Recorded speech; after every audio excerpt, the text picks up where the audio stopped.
Assalamualaikum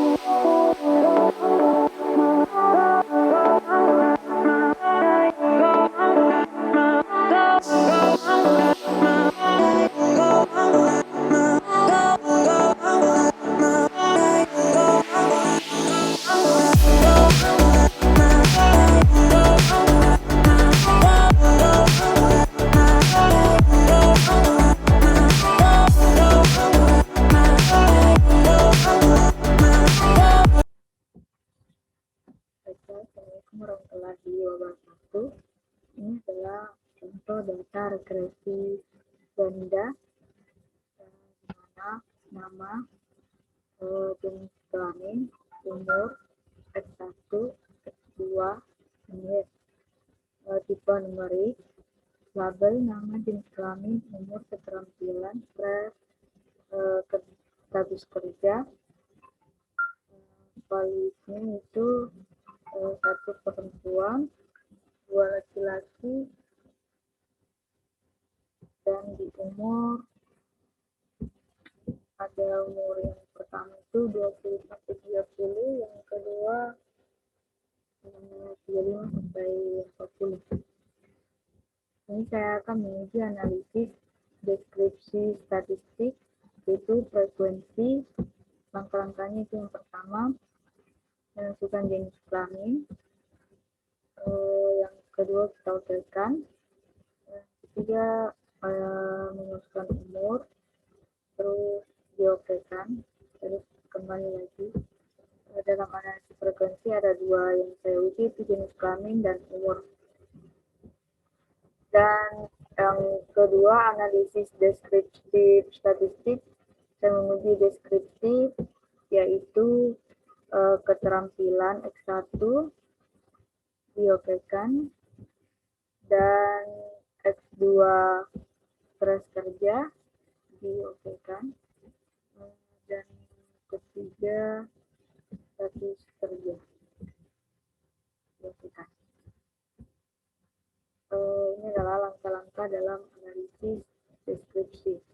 Dan yang kedua itu untuk menguji graf, kita ke legislasi dialog.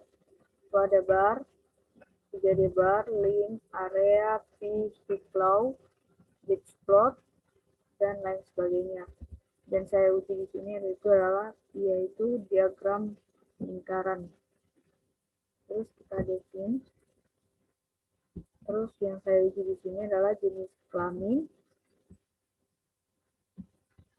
Kita okekan, dan umur kita okekan. Dan di graf legislasi dialog kita ada bar, dan bar itu terbagi atas 3, yaitu simple, clustered, dan target. Dan saya memilih simple dan define.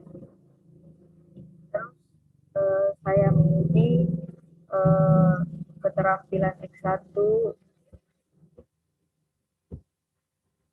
terus stres X2, terus yang ketiga status kerja Y. Terus kita okekan. Dan yang ketiga itu uji linearitas. Yang pertama itu kita ke analisis, terus kita ke components, terus ke main, dependent list, status kerja Y, dan di layar 1 keterampilan X1 dan stres X2, terus ke options, terus pilih test for linearity, terus continue.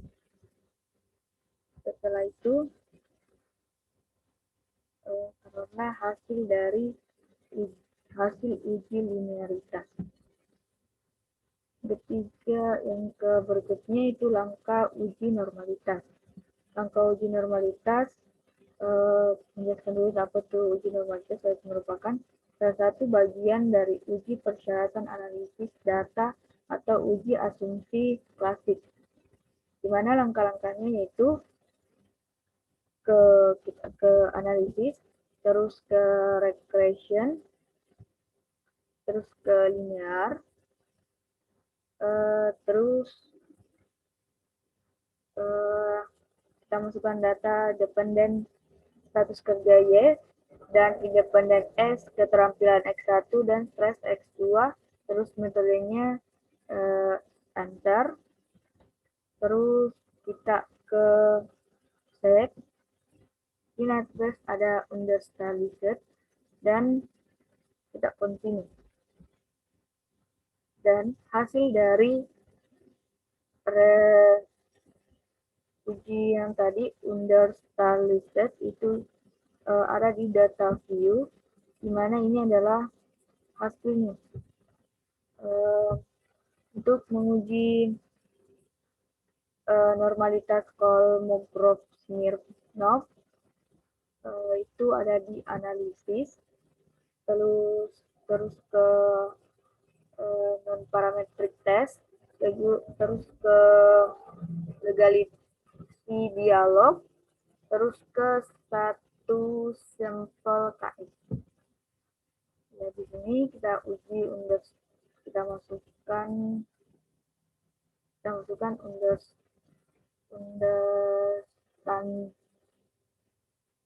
reset, terus kita cukup normal, terus kita oke kan. Yang selanjutnya adalah langkah analisis.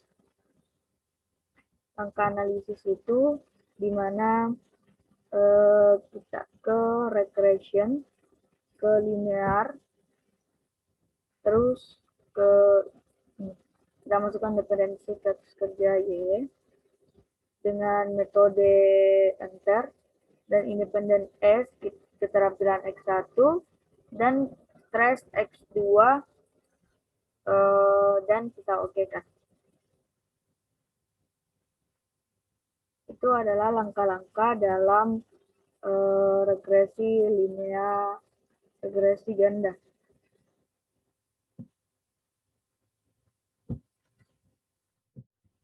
Ini adalah hasil dari langkah-langkah dari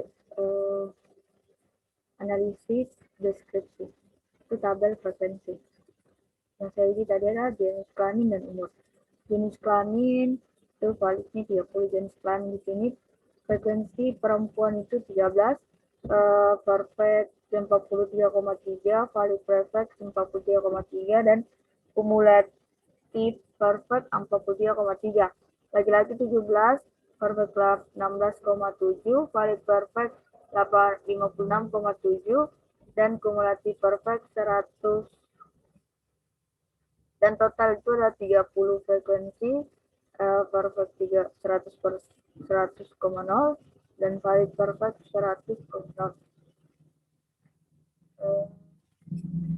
Dan yang kedua itu adalah umur 21, frekuensinya 2, perfect 6,7, valid perfect 6,7, kumulatif perfect 6,7. Umur 22 tahun itu ada frekuensinya 4, perfectnya 13,3, valid perfect 13,3, kumulatif perfect 20,0. Umur 23, frekuensinya 3, perfect 10,0, valid perfect 10,0, kumulatif perfect 30,0. Ini adalah data-data dari umur dalam menguji analisis frekuensi. Dan tabel deskriptif, yaitu ada keterampilan, stres, dan status kerja. Keterampilan di sini minimum 67, maksimum 95, dan min 80,7. Standar defisiensinya adalah 6,940. Stresnya itu minimum 64, maksimum 81, minnya 74,43, dan standar defisiensinya 4,368. Status kerja yaitu minnya 65, maksimum 93, dan min 80,10, standar deviation 7,558. Di sini ada diagram lingkaran, yaitu jenis kelamin, perempuan itu ada yang tanda biru dan yang laki-laki itu tanda merah. Umur 21 tahun berada di biru, umur 22 ada di merah, 23 ada di hijau, dan seterusnya. Dan yang paling umur yang paling banyak yaitu 35. Diagram batang kita lihat di keterampilan itu yang paling tinggi itu 83%. Dan stres yang paling tinggi itu ada 76 dan 77. Dan status kerja yang paling tinggi itu 78. Dan ini adalah hasil uji linearitas, di mana berdasarkan tabel ANOVA, uji linearitas nampak nilai deviation from linearity signifikan adalah 0,566, lebih besar dari alfa 0,05.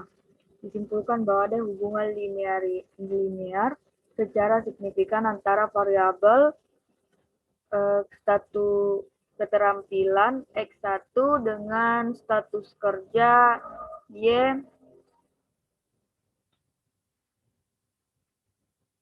dan berdasarkan tabel ANOVA uji linearitas nampak nilai deviation from linearity signifikan adalah 0,415, lebih besar dari alfa 0,05.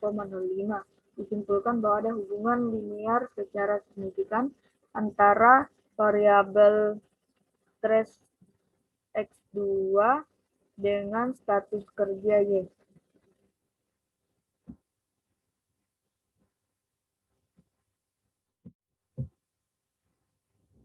Ini adalah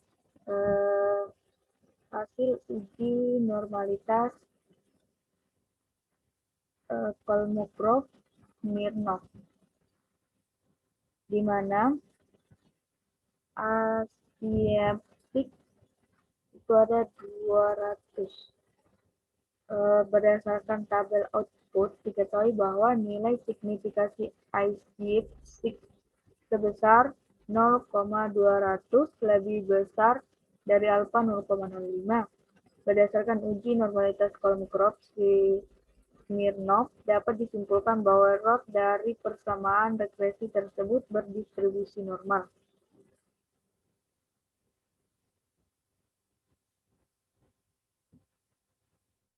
Judul pengaruh keterampilan dan stres terhadap status kerja. Variabel intern Renofit, stres keterampilan, metodenya enter. Dependen variabel status kerja, array cost variabel intern. Koefisien determinan. Prediction konstan stres keterampilan. R squared 10,0%. Artinya, variabel status kerja dapat dijelaskan bahwa sebesar 10,0% oleh keterampilan dan stres selebihnya 90,0%. Status kerja dapat dijelaskan oleh variabel lainnya. Uji pengaruh signifikan secara bersama-sama. Sigma P sama dengan 0,20 lebih besar daripada alfa 0,05. HI diterima, artinya ada pengaruh bersama secara signifikan antara variabel bebas dan variabel tidak bebas. Uji signifikasi masing-masing variabel bebas. Koefisien yaitu persamaan regresi Y sama dengan 61,307 ditambah 0,335 X1 dikurang 0,161 X2. Uji signifikasi yaitu X1 keterampilan koefisien B1 sama dengan 0,335 positif, sigma P sama dengan 0,104 lebih besar daripada alfa 0,05. HO diterima atau signifikan. Artinya terdapat hubungan positif 0,335 dan signifikan antara keterampilan dengan status kerja, di mana jika keterampilan bertambah satu satuan, maka status kerja akan meningkat sebesar 0,335 satuan. X2-nya yaitu koefisien B1 0,161 positif, sigma P sama dengan 0,615 lebih besar daripada alfa 0,05, KO diterima atau signifikan. Artinya terdapat hubungan positif 0,161 dan signifikan antara stres dengan status kerja. Di antara dua variabel bebas tersebut, yang paling besar kontribusinya terhadap status kerja adalah variabel keterampilan. Demikianlah hasil dari regresi ganda. Selebihnya mohon dimaafkan. Wabillahi taufiq wal hidayah. Wassalamualaikum warahmatullahi wabarakatuh.